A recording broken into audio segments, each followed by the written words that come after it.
Saudara-saudara terkasih, kita semua sampai pada hari Minggu biasa yang ke-28. Itu berarti kita sudah semakin dekat dengan ujung tahun liturgi tahun B bersama Markus. Nah, tahun liturgi akan biasanya sampai pada Minggu biasa ke-33, kadang-kadang 34. Dan pada kita semua pada ujung ini diingatkan lagi, disegarkan kembali akan prinsip-prinsip dasar, akan hal-hal yang mendasar dalam panggilan kita, kemuridan kita sebagai pengikut Yesus. Dan kita diingatkan bahwa ikut Yesus itu tidak mudah. Minggu lalu diingatkan mulai tentang panggilan hidup berkeluarga dalam iman Kristiani Katolik. Tidak mudah, sulit, hanya sulit. Ikut Yesus itu sulit. Itu yang dikatakan oleh Paus Fransiskus. Kalau kita mau sungguh ikut Yesus itu tidak menempatkan kita pada cara hidup yang santai, woles saja, santai aja, yang biasa-biasa saja, yang tenang-tenang saja. Tidak bisa begitu. Kalau kita sungguh mau ikut Yesus, justru menempatkan kita pada sebuah cara hidup yang menantang. Itu dikatakan Paus Fransiskus. Jadi kekristenan mengikuti Yesus itu bukan satu yang mudah, murah, gampang, gampangan, diobral. Tidak ada. Jadi kalau mau ikut Yesus mudah, gampang, nggak usah aja. Dan ini jelas dari dijelaskan dalam banyak kesempatan. Kemarin soal cara hidup dalam berkeluarga. Dan kalau sungguh dihayati, kata Paus Fransiskus, amoris laetitia, itu sukacita kasih. Itu adalah dokumen tentang panggilan kekudusan dalam hidup berkeluarga. Apakah itu sulit? Ya sulit, siapa bilang gampang? Apakah itu mudah? Tidak. Apakah itu mustahil? Tidak. Mungkin. Nah, bagi Tuhan mungkin. Hari ini juga ditegaskan lagi. Apakah itu mungkin? Mungkin. Tapi memang sulit, ya jelas. Jadi supaya tahu ya. Jadi kalau kita hanya ingin standar rata-rata sama aja, belum murid Yesus. Ikut Yesus itu selangkah lebih maju apa? Mungkin 3 langkah lebih maju. Yang standar apa? Itu tadi yang dikatakan Yesus dan disampaikan kepada orang muda ini. Ya orang muda ini sebenarnya kalau itu mungkin ibu-ibu para orang tua itu pasti sudah ngiler ngelihat orang kayak begini nih. Sudah tajir melintir, saleh lagi. Mesti pada terpesona itu lihat orang muda kayak begini nih. Siapa para orang tua kalau punya calon mantu seperti ini? Sudah kaya raya, tajir melintir, dan saleh. Tapi bagi Yesus masih ada yang kurang. Ya, masih ada yang kurang ini. Dan pertanyaan mendasar dari orang muda tadi yang bertanya pada Yesus, ini pertanyaan mendasar kita. Guru, apa yang harus kau perbuat untuk memperoleh kehidupan kekal? Dan itulah dalam katekismus gereja Katolik yang tipis, bukan yang tebal, kita ada punya yang tebal sekali, tapi yang tipis, yang dalam bentuk tanya jawab, tanya jawab, tanya jawab, tanya jawab gitu. Pertanyaan nomor 1 itu, apa bunyinya? Yang nanti boleh dicek. Pertanyaan katekismus singkat gereja Katolik nomor 1 adalah, apa tujuan hidup manusia? Sama yang ini. Dan apa yang tertulis di situ? Bunyinya begini. Jawabannya, jawaban seorang Katolik. Kalau yang lain ya terserah jawabnya. Tapi kalau ditanya orang Katolik, apa tujuan hidup manusia? Nah ini jawabannya. Manusia diciptakan Tuhan untuk memuji, memuliakan, dan mengabdi Allah Tuhan kita. Dengan demikian, memperoleh keselamatan jiwanya dan memperoleh kehidupan kekal. Itu tujuan. Itu tujuan besar setiap murid Yesus. Sama apa yang ditanyakan oleh orang muda tadi yang datang pada Yesus itu. Dan jawaban Yesus, ya apa yang dikatakan Musa, Taurat Musa, dan 10 perintah Allah. Hebatnya lagi mengatakan, sudah kuikuti sejak masa mudaku. Wah, luar biasa ini orang ini. Hebat sekali. Tetapi untuk ikut Yesus ya belum cukup. Masih ada satu kekuranganmu. Pergilah, jualah semua itu, berikan pada orang miskin, dan ikuti aku. Nah, mundur teratur. Ya tidak apa-apa. Yesus saya memandang dengan sedih. Tapi ya sudah, itu pilihan orang. Tidak bisa dipaksa. Maka ikut Yesus itu adalah sebuah pilihan. Dan pilihan yang kadang mengandung risiko. Nah, kita mau ambil risikonya tidak? Ambil risikonya enggak?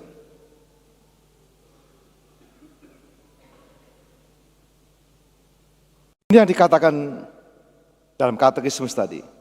Dan Santo Ignatius Loyola dalam latihan rohani, dalam latihan tentang asas dan dasar, menjelaskan itu semua. Untuk bisa menjadi apa? Bijaksana. Seperti dalam bacaan yang pertama. Kebijaksanaan yang jauh lebih berharga daripada yang lain-lain. Yang lain seperti pasir, seperti kalau Paulus mengatakan seperti sampah. Kalau orang sampai pada kebijaksanaan hidup ini, yang lain-lain menjadi relatif. Relatif berarti menjadi bermakna kalau terkait dengan tujuan, itu relatif.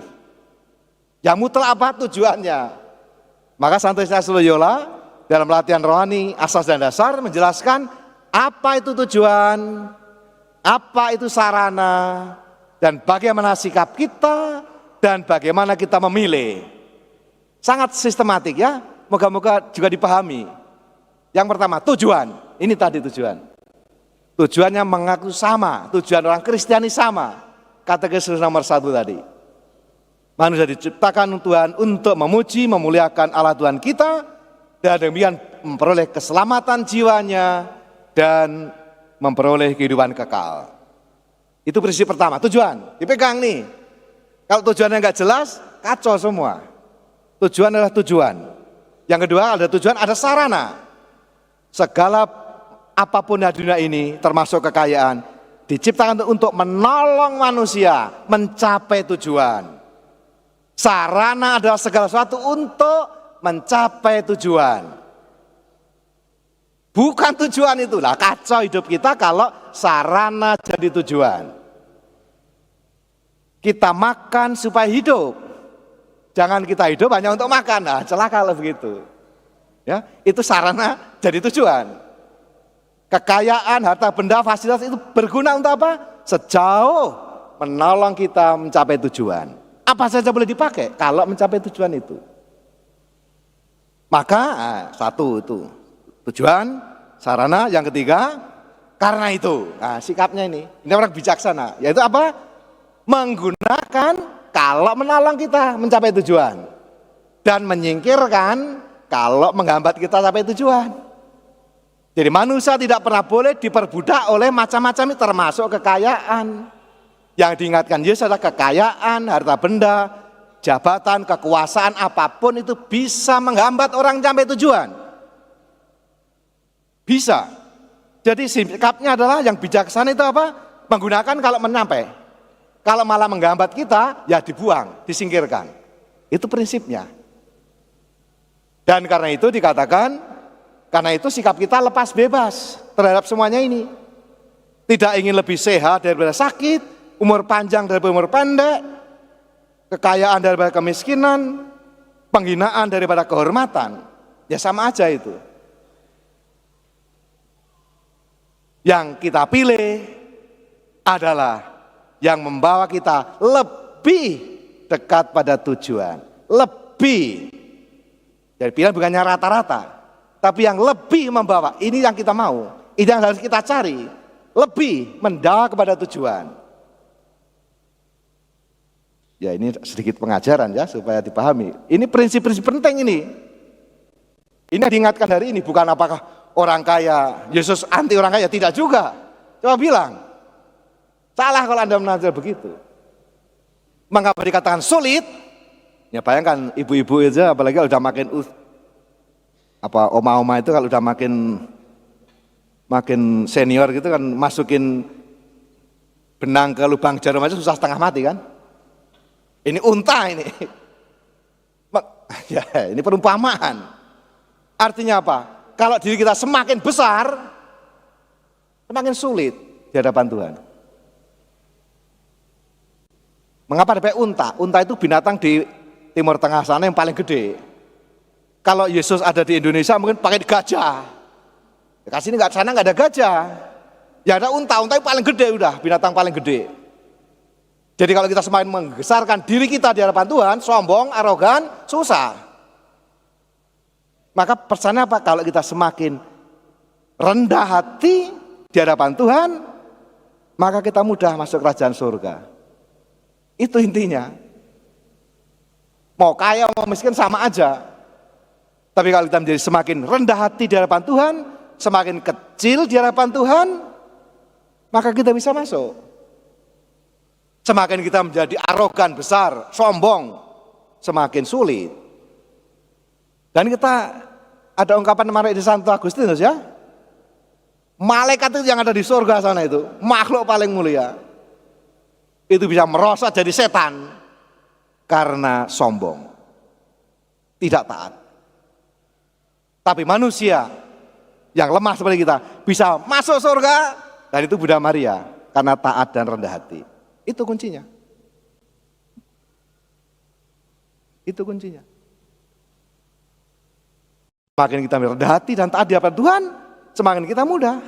Maka manusia pertama yang masuk surga, Maria. Karena ialah yang rendah hati, hamba Allah yang setia dan taat. Itu yang buat masuk surga, bukan yang lain.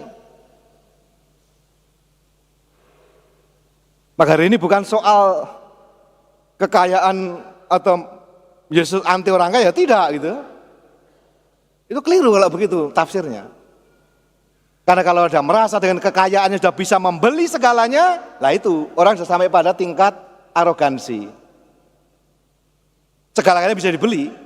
Maka kalau Pancasila normal itu apa? Sila pertama, ketuhanan yang Maha Esa, itu normal. Atau kalau dalam uang dolar itu in God we trust gitu kan. Nah mana percaya dolarnya, uang atau pada Tuhan? Nah, silahkan pilih. Tapi kalau begitu rupa sehingga mengandalkan seluruh kekayaan dan segala fasilitas dan kekuasaan, jadilah keuangan yang maha kuasa, ya begitu. Sudah kebolak-balik. Kita butuh uang, iya butuh. Tapi bukan hidup hanya untuk uang. Maka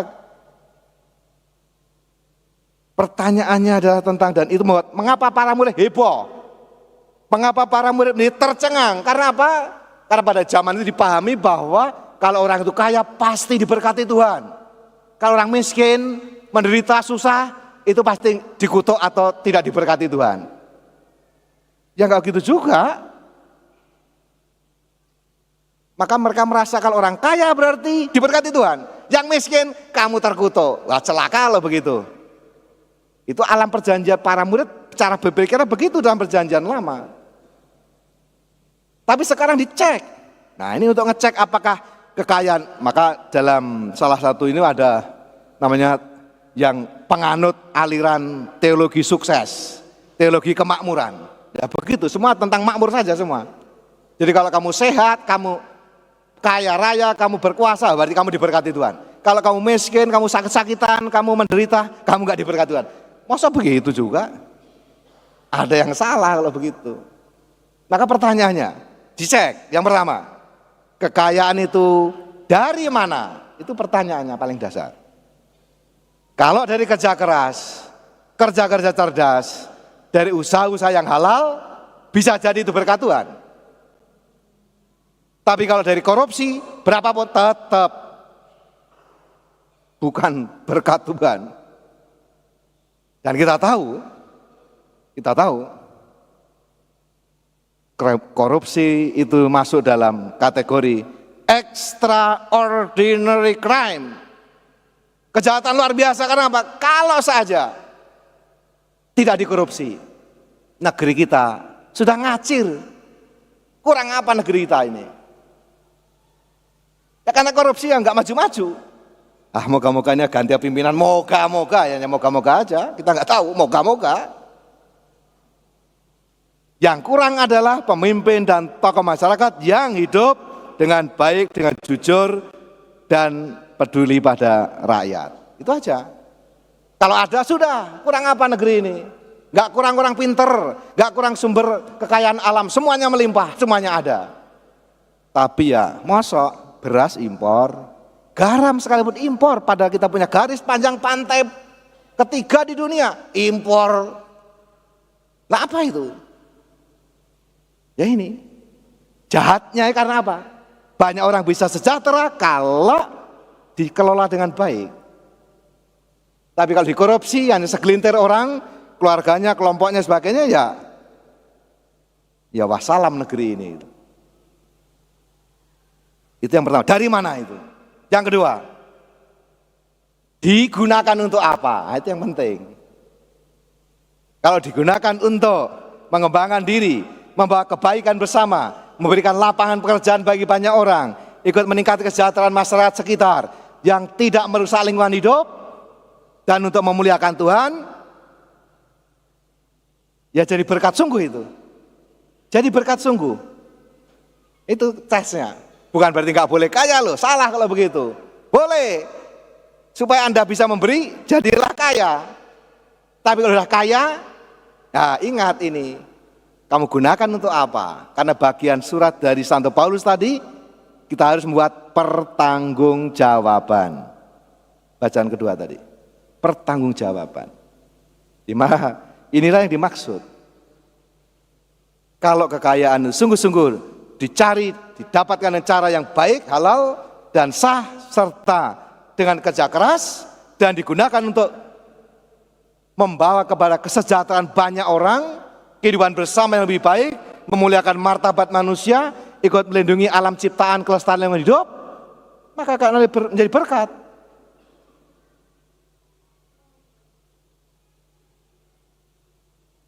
Jadi sekali lagi, itulah namanya orang bijaksana. Menggunakan apa saja yang ada ini kekayaan, termasuk jabatan. Nah ini nggak tahu, siapa tahu ada dari antara semua yang dipanggil jadi menteri, diberi amanah jabatan. Jabatan itu apa itu? Itu aja. Gunakan untuk membawa kebanyakan banyak orang, Anda menjadi berkat. Kalau hanya menjadi kantong sendiri, kantong keluarga, kaum kerabat dan sahabat Anda semua, ya jas buka ikat belangkon. Sami juga sami mawon. Sama. Maka kalau Anda semua atau para tokoh-tokoh mungkin yang Katolik mungkin nanti masuk dalam jajaran yang diberikan amanah atau jabatan, gunakan untuk apa itu? Kalau gunakan untuk membawa kebaikan banyak orang, Anda sungguh murid Yesus. Kalau tidak, sama juga korupsi, sama juga hanya kepentingan diri sendiri, ya sama aja. Kita mau rahmat Tuhan supaya kita boleh dalam apa yang bisa kita lakukan, kita sungguh boleh membawa menjadi berkat bagi sesama. Sebagai penutup itu kata-kata dari Raharti ini menarik ya. Belimbing di halaman rumah. Kalau kita menerima banyak dari alam, tapi hanya kita timbun, maka itu akan menjadi penyakit. Kalau kita berbagi dengan orang lain, kita akan sehat. Kuat itu tidak harus hebat. Kuat itu artinya kita mampu mensyukuri apa yang kita terima, dan lalu murah hati berbagi. Nah, itu orang yang kaya sesungguhnya.